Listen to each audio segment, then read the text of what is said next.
And that brings us quite beautifully into our second segment, our second hour, which is where we like to do our deep dive, where we like to do our segments that take a much deeper look at things.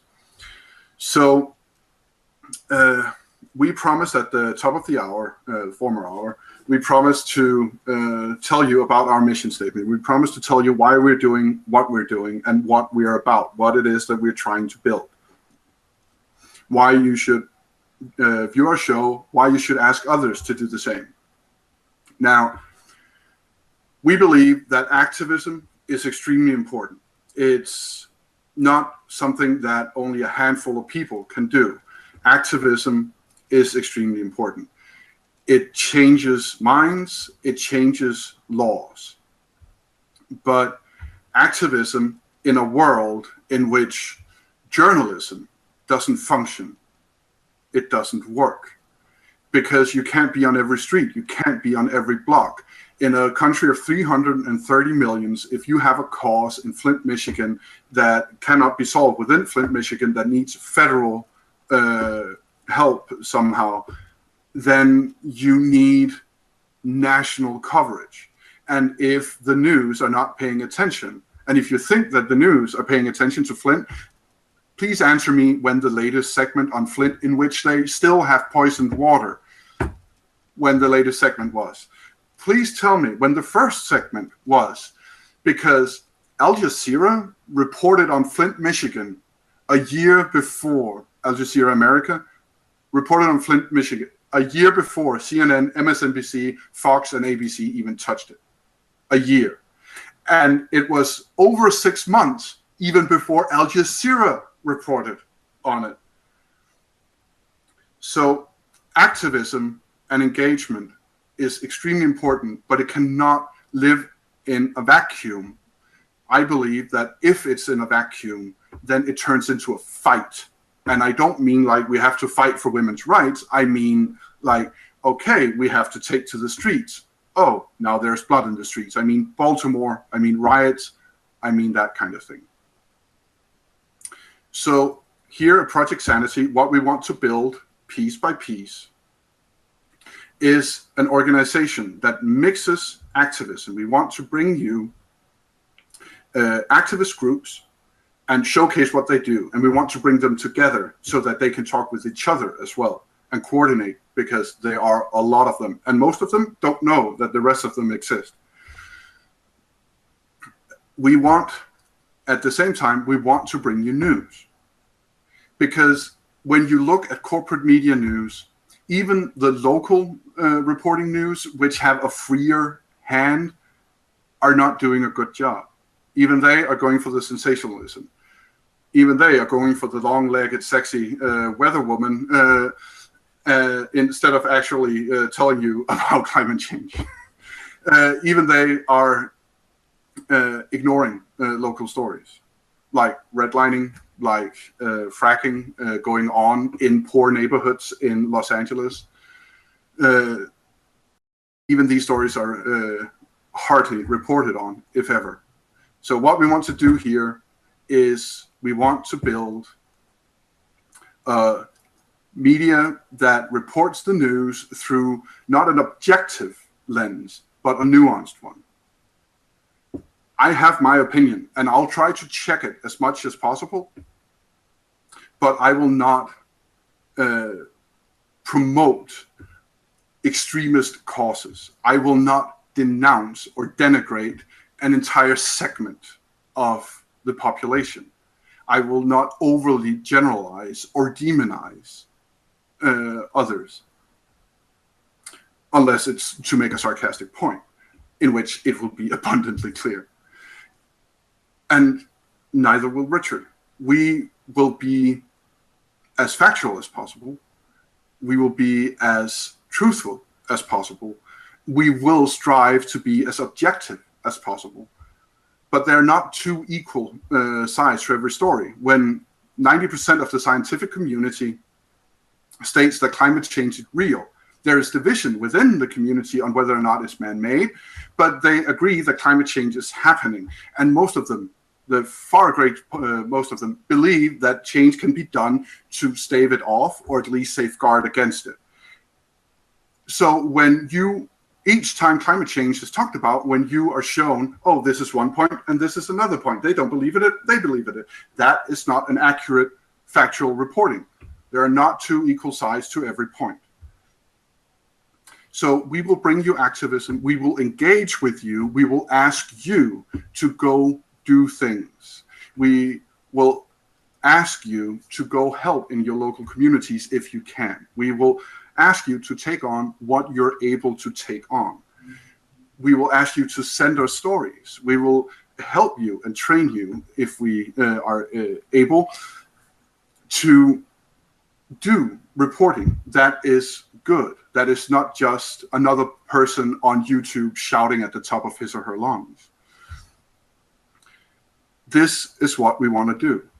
This is what Project Sanity is about. It's about getting back to a place in which you have a fair arbiter of what is going on. And we want to build it in a way in which there is no, with the technology, the computer technology and internet technology we have today, it is possible to build a home for news to come where it comes in a way that is personalized for you, but at the same time also giving you important headlines and giving it to you in a manageable way. And we want to build that place. We want to build a place for you to come for your news. This show, other shows, and also to come not just to be fed the news, but to be engaged in the news. So that instead of being a passive consumer of news, who likes to be entertained. We all like to be entertained. But we are, all of us, starting to view news as stories, as movies. So we want to engage you in the news instead of delivering them as a narrative, as a story. We want to engage you in it so that you get angry about people in Flint dying, so that you want to do what you can to help. This is what Project Sanity is about. It's building a home for news and for activism. It's about building a voice for people who are not being heard. It's about putting a spotlight not on some places, but if we get enough people involved in this on an activist level, on all the places. It's about all sessions of Congress are recorded by C-SPAN, and they are readily and freely available for everyone to use. How many watch them? No one. It's about making it, those kind of things, available in a way in which you actually go and use it when there are people saying things that are relevant to an election, that are relevant to a thing that is happening. Oh, he supported opening this nuclear plant and deregulating nuclear oversight, and now it blew up. Okay, that's important. He's standing for election. I should know that. So that it's not up to the editorial board of CNN, which is owned by people who back political candidates and own other ventures that they want help from politicians to remove oversight or give permissions or land buys, or who just wants the people who do big ad buys to be treated better. That editorial board, I don't want to control what they're telling me about the politicians. I want no one to control what I know about my politician. This needs to be something that just happens. To round it off, the media has immense power. I know that we are taught that we are individuals and we should be able to make up our minds on our own. The problem is that that is not how moving pictures and sound work in the interaction with the brain. The problem is that moving pictures and sound in the interaction with the brain layers itself in your subconscious and to some extent in your conscious. So what you're shown, when you're shown the perp walk of Black people, of Latin people, when you're shown the perp walk constantly, and that's one of the main contexts in which you see Black people constantly, that is invariably, to an extent, how you are not going to actively think about them. But when you're sitting in a parking lot, when you get a knee-jerk reaction to seeing something that TV has told you to be afraid of, that knee-jerk reaction you can't control, because that has been indoctrinated into your brain.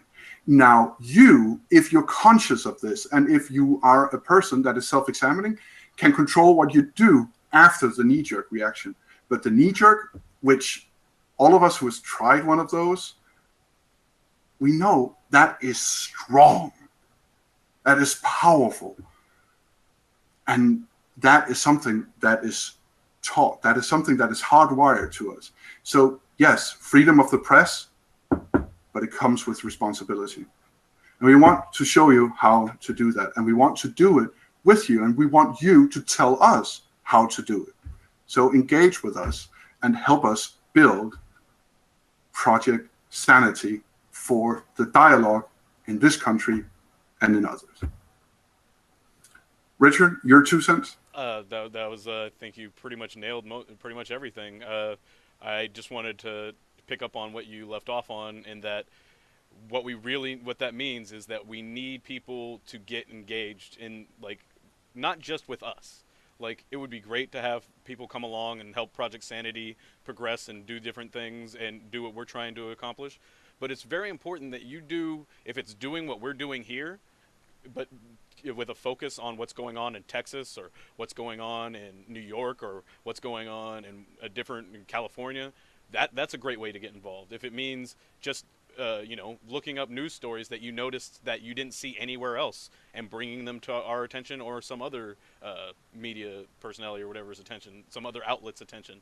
Those are the types of things that we need everyone to be doing. And like was mentioned in the Progressives report that we showed earlier, is we need people to be doing that.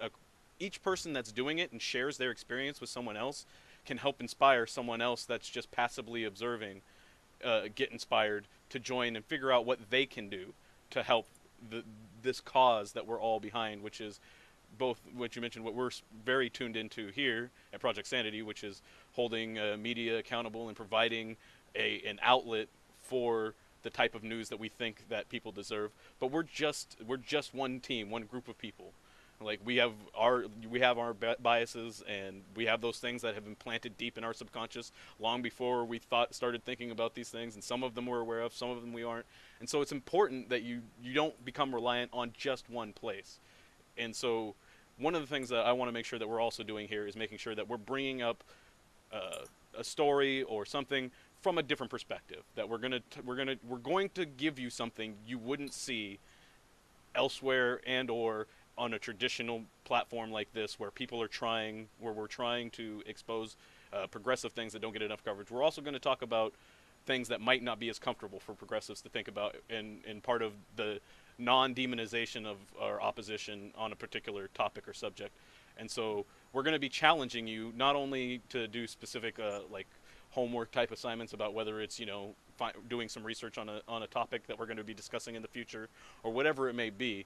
We're going to need you to do things at your local level and engage wherever you can, and wherever you feel, like was mentioned before, that you feel that you're contributing to something that matters, something that can make a positive change in this country, in this world. So that would be my 2 cents. I know it can sound overwhelming and very grandiose. We're going to fix media in this country, just the 3 of us, and 70 people watching right now. But I believe that a paradigm being a way of thinking about something that you do without thinking about it. So if I were to say, for example, if I were to say, what's it called? The Wire. The current pop culture paradigm would dictate that you immediately think of the show, not me pointing to an arbitrary wire, unless I'm pointing to a wire. And even then, you would think of this show. You say, oh, that's just me remembering, but that is part of a paradigm. It's thinking about, it is knowing thing without thinking about it. And I believe that the current paradigm of activism, which is not just here in the United States, it's across the world. We called it the Arab Spring, but that was where it started. And people say, oh, they did it because they crave democracy. Well, if you look at the data from most of the countries that did try an Arab Spring, the unemployment figures were out of this world. And this then progressed to other states in the West and is now happening in the United States. But the paradigm is not just about unemployment. It's about dissatisfaction with an increasingly corrupt system. It's about dissatisfaction with injustice. It's about the lack of respect, the lack of dignity that ordinary people get and have.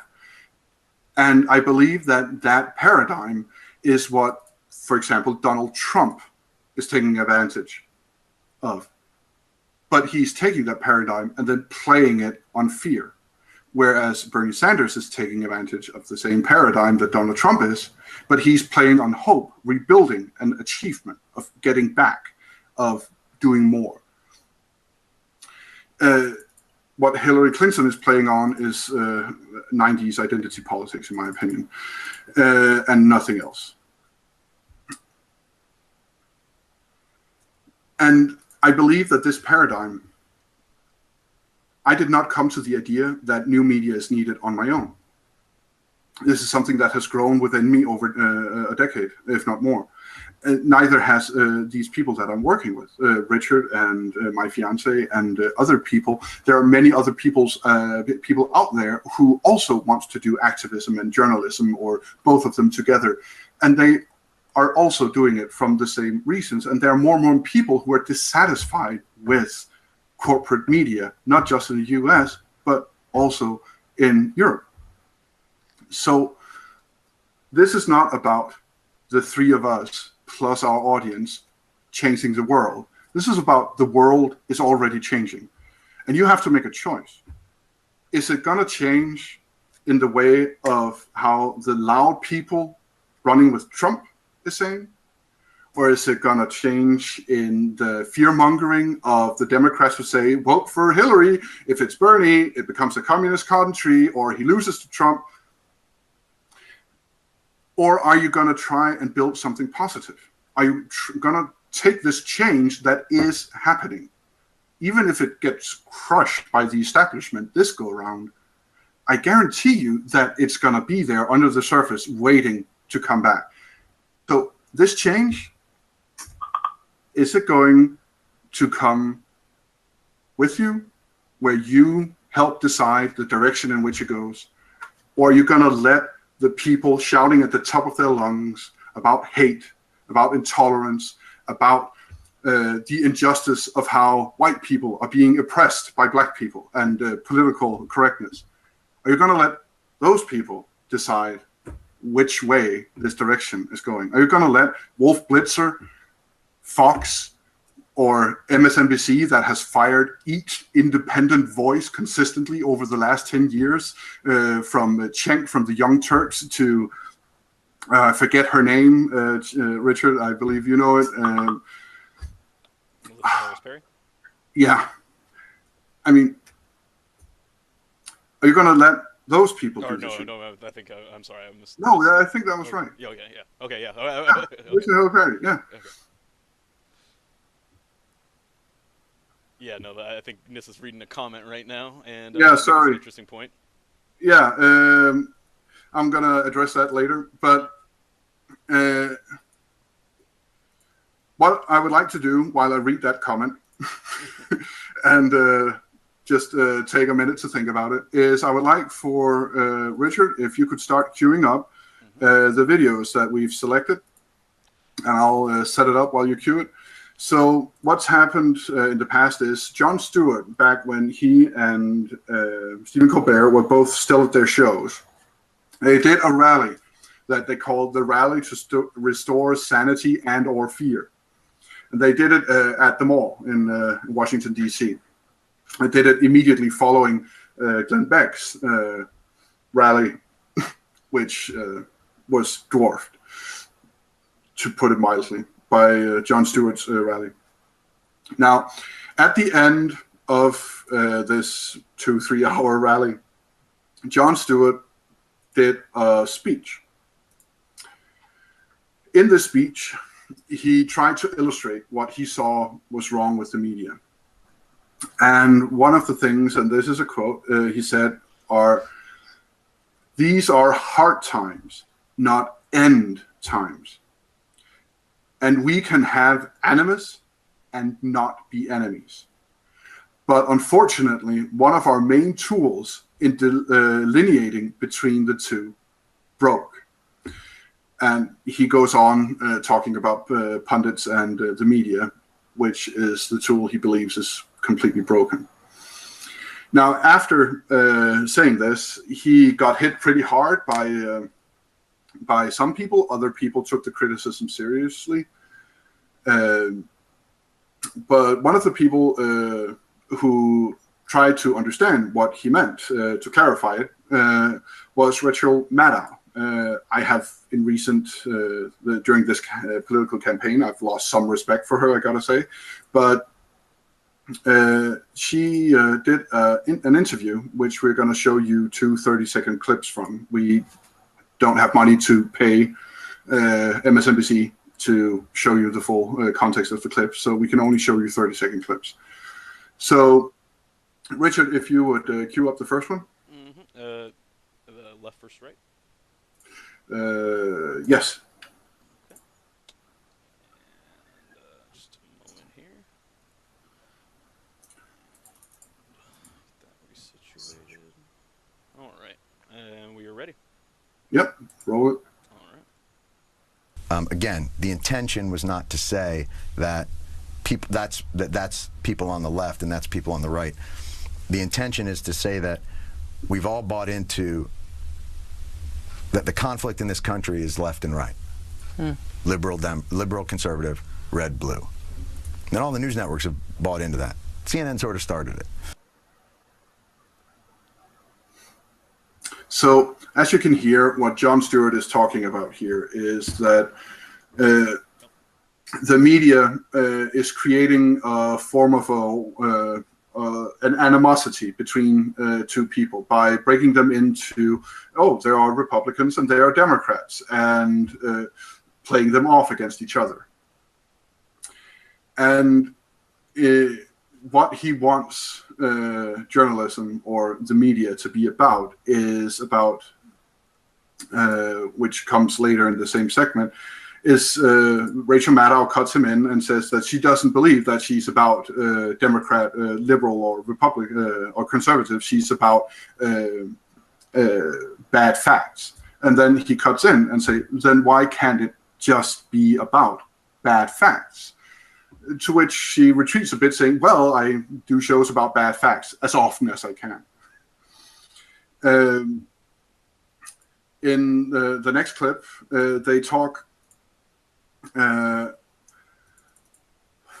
the next clip, he talks about it not just being the right being portrayed unfairly or acting unfairly. Do you have it ready, Richard? Yep, just about.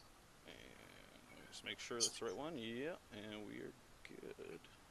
Just get it all transition there for us. And here we go. Yep. Because we're not black and white. I didn't like Bush because he was so black and white, and there's not nuance.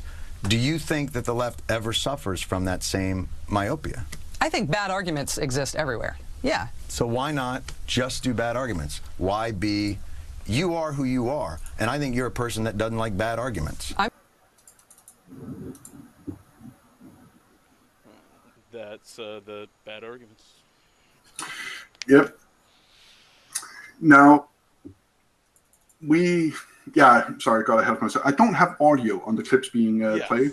I apologize for that again, and like they've been random things on the view, so I just having the both. Just know we're working on it. We're gonna get in tip-top shape as soon as we can, and we're just going to keep trying to improve wherever we can. So stick with us.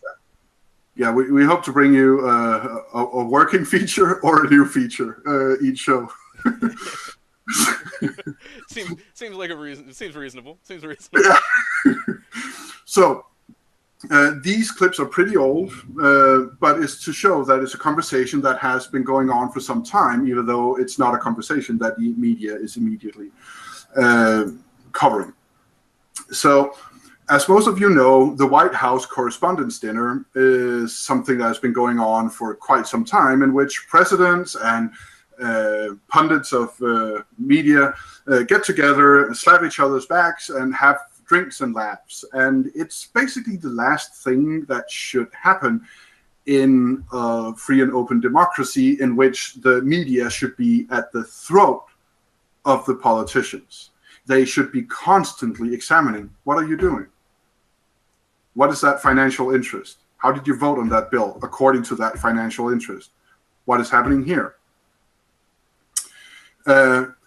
At this year's White House correspondent dinner, Obama did some poignant remarks on journalism. And then at the end, as he always does, as every president has always done, he talks about the awesome responsibility of journalism and applauds journalists for what they do. Now, the way I am very biased, as you have heard earlier, when it comes to corporate media, the way I heard Obama's very last White House correspondent dinner was he told truth in all of his jokes, and the only way he could stomach applauding journalism was by actually having the real journalists who broke one of the biggest stories about the Catholic Church and the use of altar boys, to put it in a kid-friendly way, to have them in the room and to have talked about them. That was the only way he could, I believe, stomach actually talking about the awesome responsibility of journalism and the good work that people are doing. So we are going to take a look at those two 30 seconds again remarks, because again we can't pay. All right. Yeah. I wanted to make sure that, so we're looking at the 12-minute one first. Yeah. All right. And 30:39 after. Yeah, you get to see production live. Isn't it interesting? As you know, Spotlight is a film, a movie, about investigative journalists with the resources and the autonomy to chase down the truth and hold the powerful accountable. Best fantasy film since Star Wars.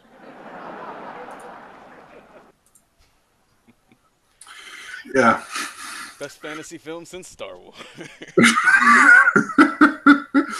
Yeah, he also made a quite hard remark about losing journalists at the White House, people bleeding out now that the administration is nearing its end.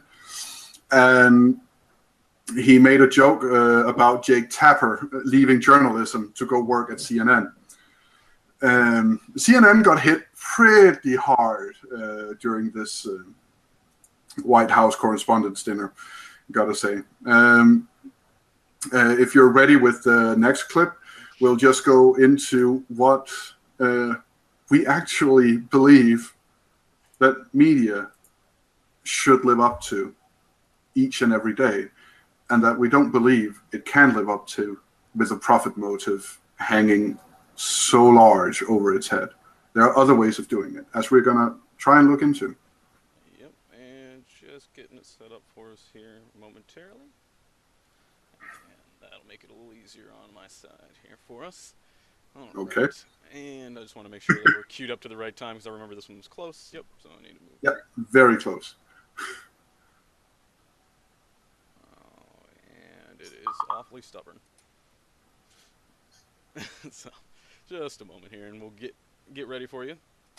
Yep. Just to let you guys know, Benjamin Dixon's coming up in just about a little over 20 minutes, so stay tuned, and there'll be a link for that shortly, and just want to thank you for joining us.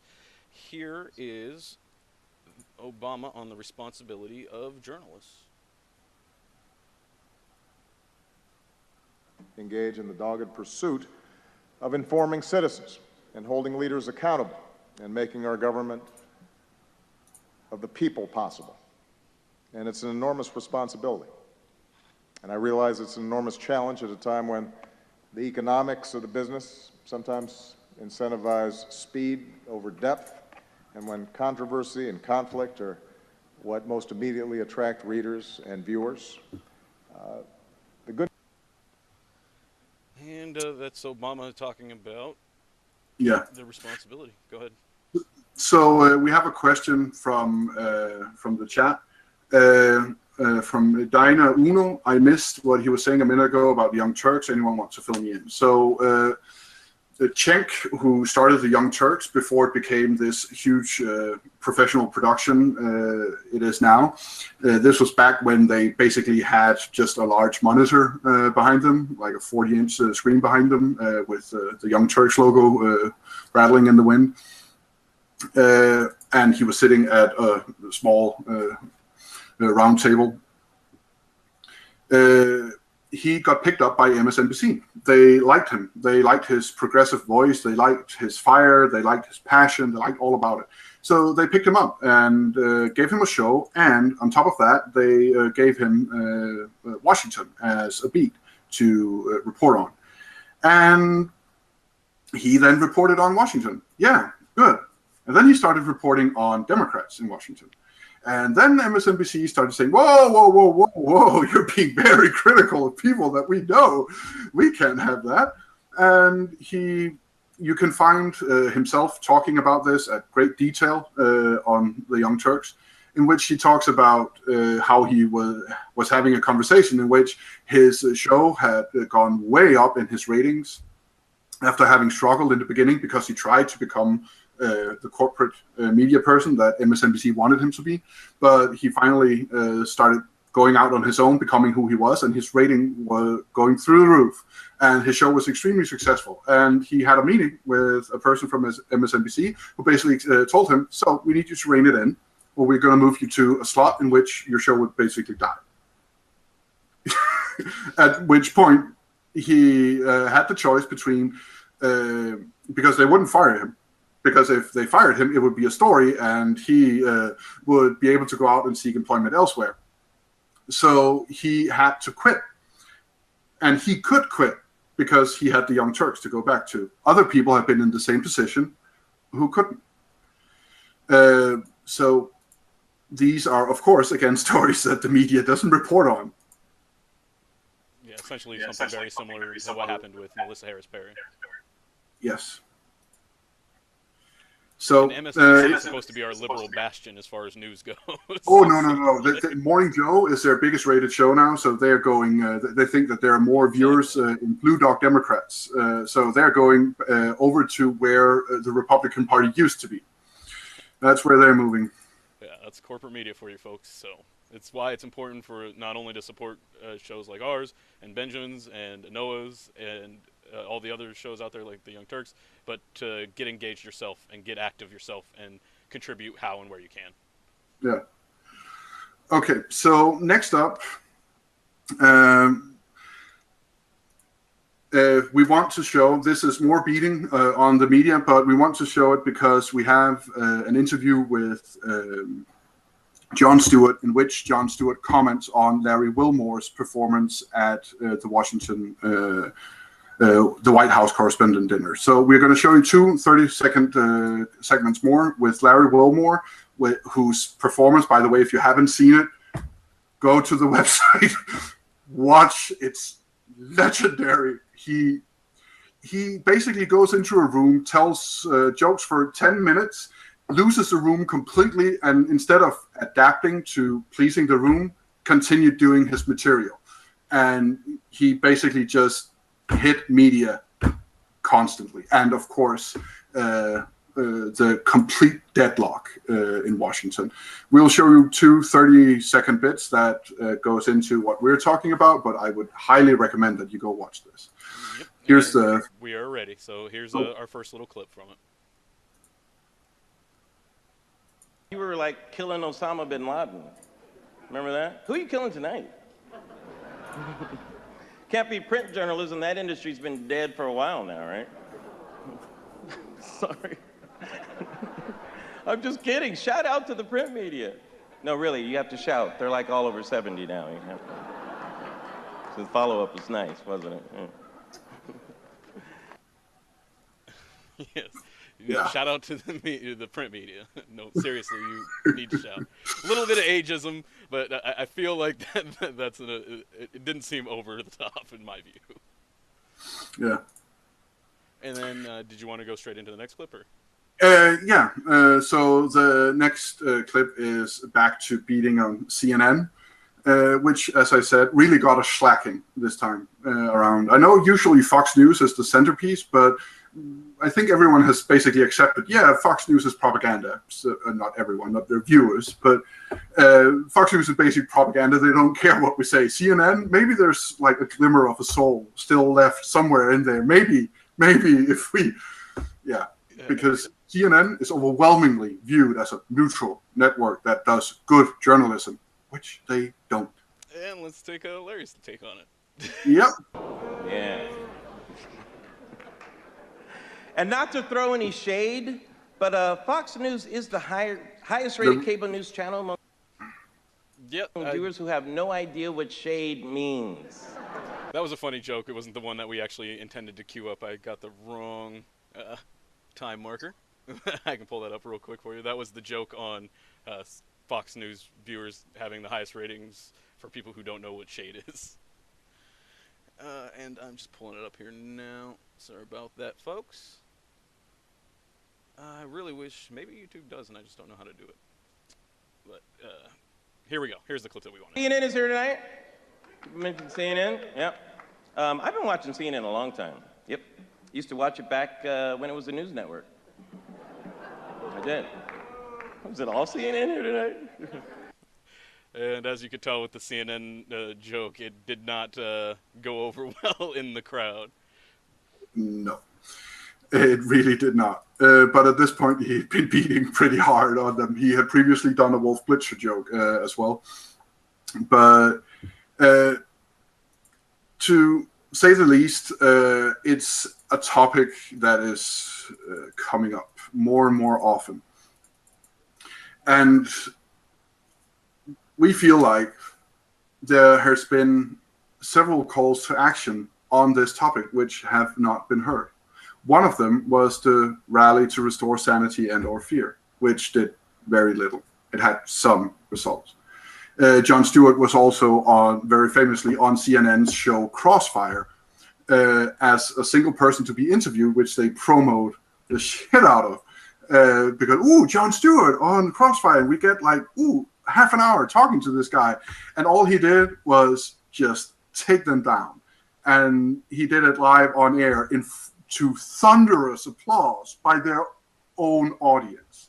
So this is not new. It's just not had any effect so far. There has, of course, been Glenn Greenwald founding the online paper, The Intercept. The Young Turks have tried to do an alternative, in my opinion.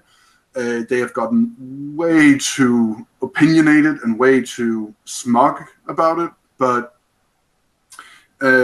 they still do an incredible job. I mean, to have built what they have built out of nothing is impressive, almost beyond belief that they are where they are today. So you can also look at them as an example of it can actually happen.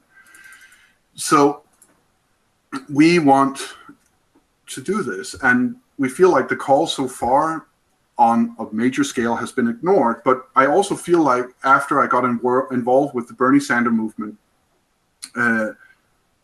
the fact that he was not covered at all, while he had tremendous support and drawing tremendous crowds, make people go, what is going on? What's happening with these networks? Beyond the usual, oh, they asked a mean question of my candidate.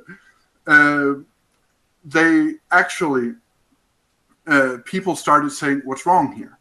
And an interesting point on left-right, the dichotomy of left versus right, is that we recently found out through my fiance's mother being a big Trump supporter that the Trump grassroots, even though Trump has been covered extensively, they feel much the same as Bernie Sanders supporters about their candidate.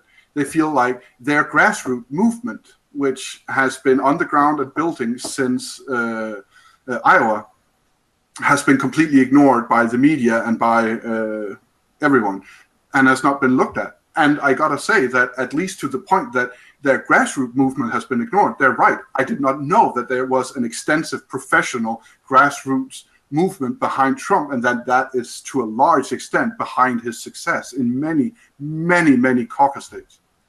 It's not been reported on. So whether or not you agree with Trump, and I certainly don't, there has not been accurate reporting on him on this political season, or any, you have to wonder. So saying that, we now have the Chicago Institute for Politics, which, although their show, when it airs, is hosted on CNN's web pages, is created and hosted by the University of Chicago Institute for Politics. And they have very generously given us full permission to use as much as their footage as we want.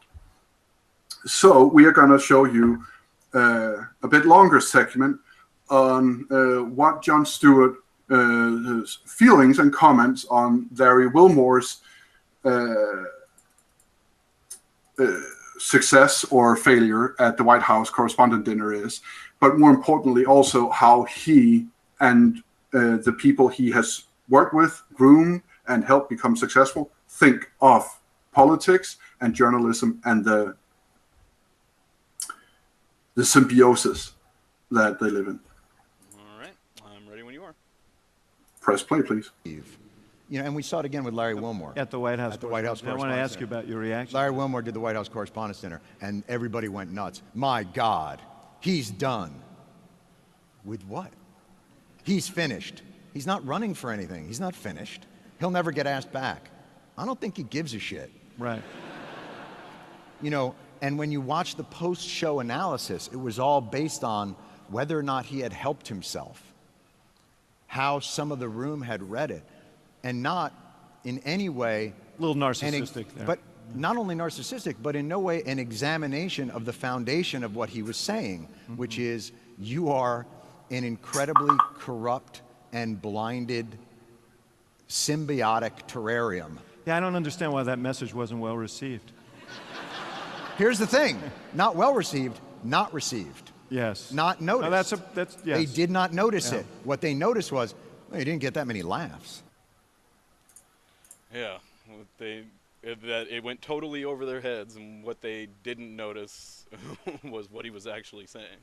Yeah, I mean, it's not just that they didn't hear him. It's not like, they didn't hear him. They refused to receive the message or something like that. It's like, it just went over their heads. It's like they don't speak the same language. He starts that entire comment by a longer discussion with David Axelrod about LA and Washington, D.C. Being the only two cities he knows of that are so much in their own bubble of importance that they think that the way things are there is the way things are everywhere. And that living in that bubble is the end point that he comes with, that they don't understand that they are actually a cesspool of corruption and that they are harming the country. If they actually understood that and believed that they were a destructive force in the lives of the rest of the country, they wouldn't be able to do what they're doing. I don't believe so, anyway. Another comment while Richard is queuing up the last segment we're going to show. Another... Time mark for that? What? Time mark for last. So I think there's a couple more marked. Oh, sorry. It's 21:36 to 21:26. Okay. Sorry, I thought I got that into the paper. As we're saying, under construction people, we're doing the best we can with what we almost don't have.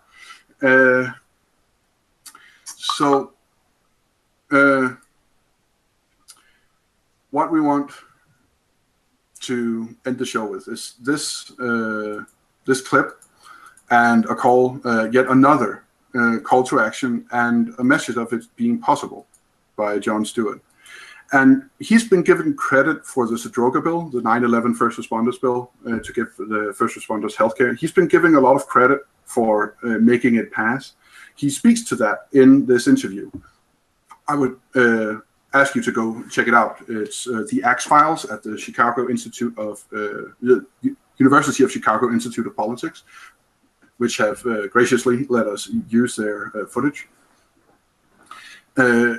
Go check it out, because he goes into depth about this kind of activism, in which he says that to him, satire and comedy can be a jolt of electricity, galvanizing a cause, but that it's the activists. And he describes in great detail the 9 years that the 9/11 first responders worked on this Zadroga bill, facing relentless opposition and ridicule by everyone.